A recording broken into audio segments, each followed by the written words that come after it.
So then next year, 2010, Antonio Brown joins the team. Yes, he does. Mm-hmm. What was your initial thoughts of Antonio? Man, that's a great question. His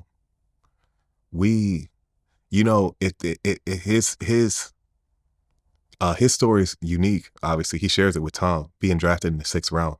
So him being so far in the draft, he's one of those guys that you don't naturally pay attention to. You think he's a guy that could be here today, gone tomorrow.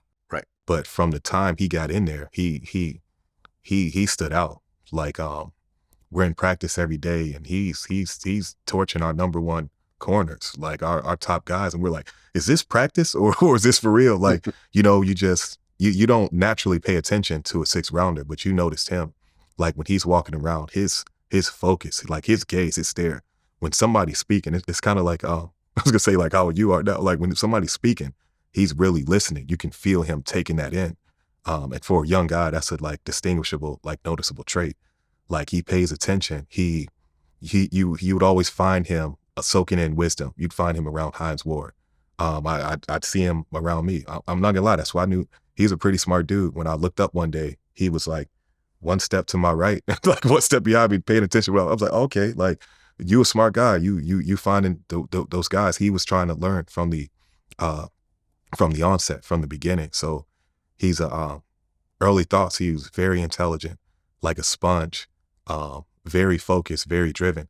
And when he went out to play, he played like that. So he was somebody we took notice of, and somebody that I kept watching. And obviously, I don't know if you know, like me and him formed a very close relationship. Okay, that we from still the very have. beginning? From really early on. Yeah. Really early on. I think from the position I was in, being the starter, you kind of have to ignore guys like that or keep them at a distance because you don't know what's going to happen. But like he kind of got in like pretty close, pretty early on. Well, you had a solid year that year. 1,300 yards, 13 touchdowns. Man, I'd say it was better than solid. Well, that was a really because good year. it leads up to the Super Bowl. Yes. How did it feel to go to the Super Bowl? This is what, your third year? Third year. Yeah. Man, I was on a mission. I was on a mission from my rookie year when we went to the Super Bowl, and I felt the confetti rain, and I wasn't able to suit up. I couldn't wait my second year to put a uniform on and bring us to that game. So my third year, I'm on a mission. Something my mom said, obviously, my mom very believing in God. She wrote a notebook going into my career. She wrote in a notebook that we would be going to the Super Bowl 2 times in the first 3 years. And somehow, some ways, this had really happened. So for me in that third year, that's all I worked towards. That's all I thought about in the offseason. That's all I prepared for. So for me going into the Super Bowl that third year, there was no doubt in my mind. There wasn't no room for anything else because I felt like, man, I felt like I owe the city a championship. I owe myself. I owe my high school coaches. Like that's what you play this game for. If you feel like you're that good, if you feel like you're great, that's what you do it for. So for me, I don't feel like I just went. I played the role to carry my team to go to that game. So when we got there, I'm like, there's only one thing to do now, one job. Let's get it. Right. And you guys were playing the Green Bay Packers. Yes. How absolutely. fearsome of a team were they? Man, we're the Steelers. So I'm not seeing no team better than us. Okay. So you're not like, at all. Not at all. We're the Yeah. Steelers. Let's go. If we play our game, we can do this. And we know that's a formidable opponent, but I'm like, it's about us and what we do. Well, in the fourth quarter, there was the fumble. Yes. And, the fumbles happen early on, but you don't really hear about them happening up until this very important game. Yes. So when that happened, how'd you feel? Man, strong.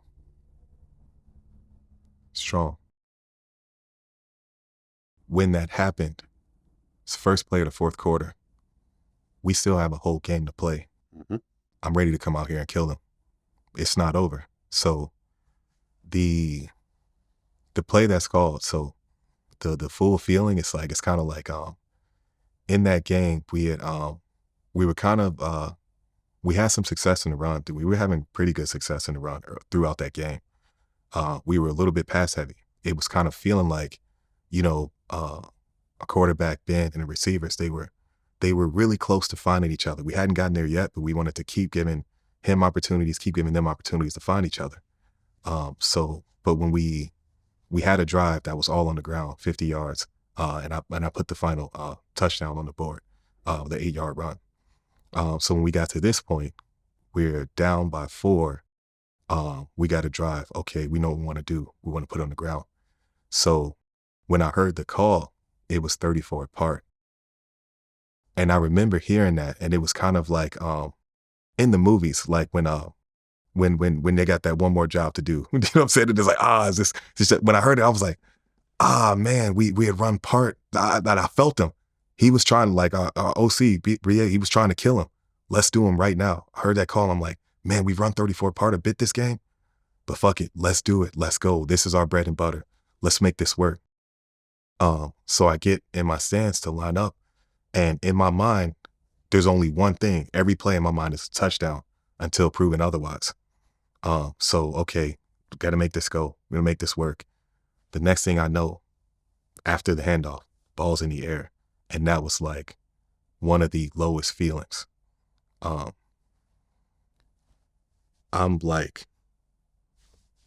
being held and I'm going down. And I know that. And I see the ball there. And I'm just hoping, I'm fight to the end. I'm just hoping, please, DJ, turn around, see that ball, get it, so we can keep on offense. They got the ball, they recovered.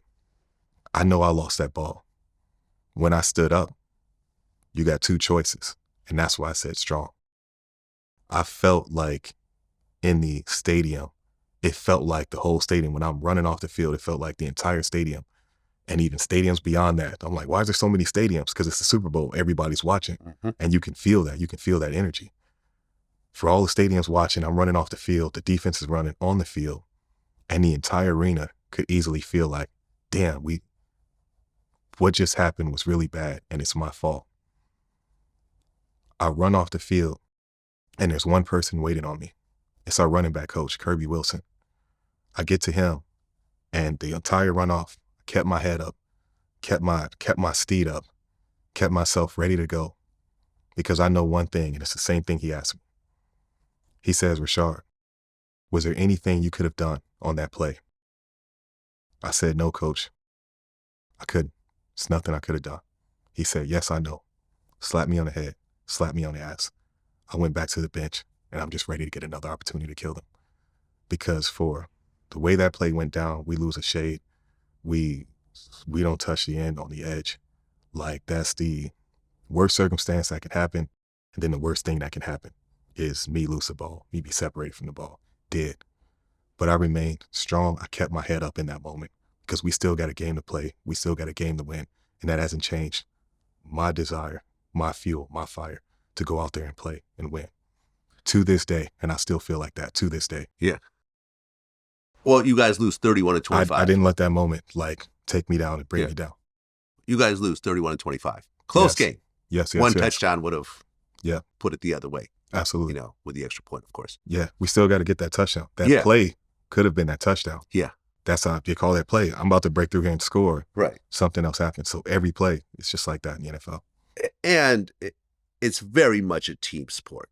Absolutely. There are so many players, so many moving parts. Mm-hmm. And yes, that's one mistake out of a lot of potential outcomes. Yeah. But, this becomes one of those things where, and we all have it as public figures. Yeah, if someone gets mad at you, they'll pull out that one thing. Yeah. This is that one thing they always pull out at you where, oh, okay, the Steelers didn't get another Super Bowl because of you. Yes. And to this day, I still see it. Oh, yeah. I mean? And I know it's annoying because I have little things with me that's also annoying that I know that in any type of argument, let me pull that out of Vlad. So this is what they pull out on you. Most def. Even in 2024. Most def.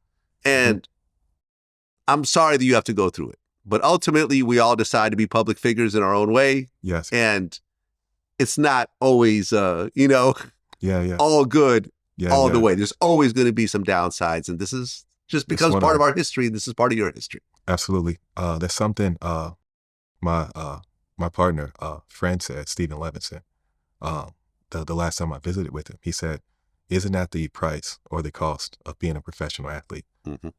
You don't write or control that narrative. Right. And so you can be a part of it or subject to it.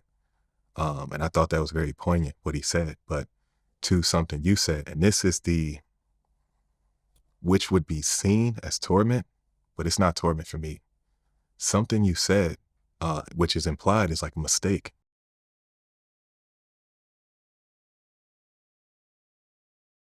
A mistake would imply that you messed up and there was something you could have done. When it comes to that play, I'm like, what could I have done? I'm still sitting here today. What could I have done? I get a handoff. I'm closing the backfield after the handoff. In my mind, in my body, in my psyche, that's not a mistake. That's just a result of the play. The fumble is a result of that play. And the word fumble like implies blunder. But I'm like, I didn't make a blunder. There's nothing that can be done. So I live my life and I'm like, I'm not carrying a mistake that I made, because if I did, then there's something I could have done better.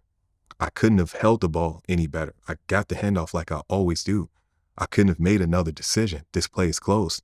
So it goes down as a mistake for a moment, a move that was never a mistake for me. It was just a result. And so to that, it's like this, how do you wear or carry like there's nothing that could have been done? If I could go back, there's nothing that could have been done. And so, I don't know. It's like, is that something you fight for? For me, yeah. And it's just like, is that a hill that I'm willing to die on? Hell yeah. Because I'm gonna have to live on it anyway. Hey man, listen. At the end of the day, 99.9% of people who talk trash about you have never even gone to a Super Bowl, much less been part of multiple Super Bowls. I know. So yeah, it just is what it is. We all have this as public figures, and this is what we sign up for. So we can't cry about it when people pull this up. It is what it is. You're right. In football, in my football life, there's not a single moment from recess, from the playground to Little League to high school to college, where I've ever felt like I let my team down. And through the NFL and in that Super Bowl, that play, I feel the same way. I've never allowed myself to believe that I let my team down. I was ready to go, and I'm still ready to go. Did any of your teammates give you a hard time over that? No, not at all. Not a single one? Not a single one. That's what's up. Not a single one. That's what's not up. A single one. Love they it. know who I am. They know how I bleed for this game and this sport and that team. Now things have been said in like, the public circuits or the media, different things. Even like James Harrison, longtime defensive end, probably Hall of Famer, like all-time great. He said, and I don't know if you remember the sports cover, he was on the cover of ESPN magazine. He had two guns like this, shirt off, and he called me a fumble machine. And that was something I addressed right away. I put the stats up. I had 324 carries that year, only 2 fumbles. And so that was something I addressed at the time. But things were said, but there was never a hard time given to me in the realm of football. In the realm of TV and entertainment, that's a different story.